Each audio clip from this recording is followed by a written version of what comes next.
never bet against Zizou. I listened back last week, or at least I listened back to that part, and I realized I didn't give him enough credit. I made it seem like it was all just kind of like this mystical, magical thing that he has no control over. I think we've exhausted that point, meaning it doesn't make sense anymore to think the guy can't be this lucky. There must be some skill, something he's actually doing constructively to help this thing move. He's not just some passenger on this luck vehicle. But he does have his own sauce that kind of helps things. Like, it's never going to crash just as long as he doesn't do anything dumb. So, yeah, people make it seem like, I don't know, man, Zidane, man, he's just blessed by God, and I don't know, everything he does turns to gold or whatever it is. But I think he has some alchemy of his own that he has to be sprinkling in there, whether it's tactical switches or the substitutions that he does. Like, I think we've noticed that for a long time. Whenever he makes a change, it does seem to kind of work. Mm-hmm. That's not, oh man, the spirits just made the change work. Like, no, he saw something and he changed it. Give him his credit, man. Yeah, give him his credit. You have to give him his credit. Like, no, but do you know what? At the beginning, it was just so weird. But now that he's had the job for 5 years, you can't not learn and improve and mature. People generally don't like Real Madrid. So let's just start there. People just don't like Real. They like the ops in football, Real Madrid. Barcelona has always been like the team that a football fan likes. And I think Ronaldinho did a lot to popularize them. And Rivaldo and Ronaldo to a degree, but Dino was a big reason why people just loved Barcelona. So yeah, that's like my second thing team.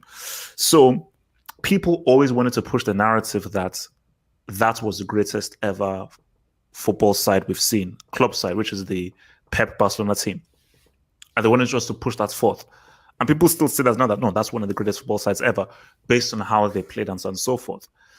It's never sat well with people that Real Madrid won 3 Champions Leagues in a row, and Zidane was the manager in all those 3 victories.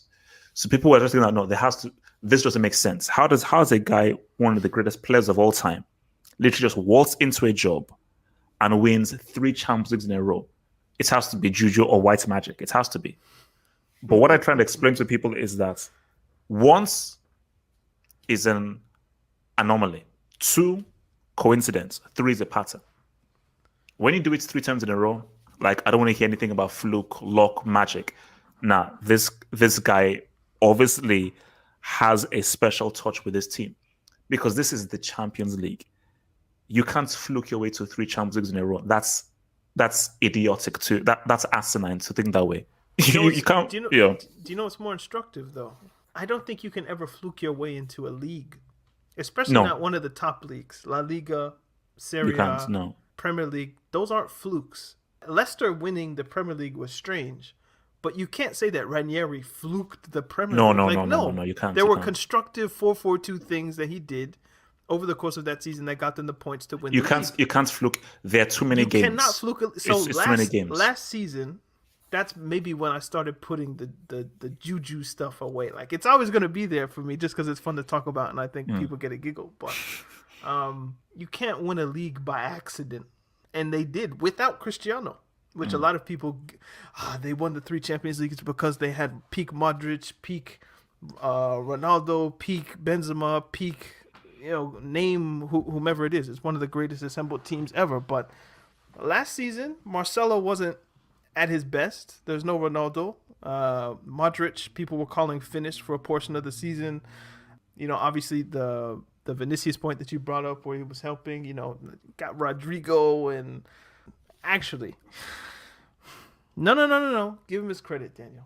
Give him his credit. Oh, you're saying that Simeone fluked 2014?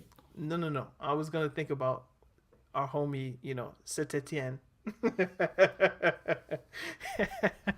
If you were going to win a league, you would win it when Barcelona had Saint Etienne, right? And what's the homie? Bartomeu. Oh, God. Yeah, but, let's not even mention that. We can give Zidane his credit without mentioning that team.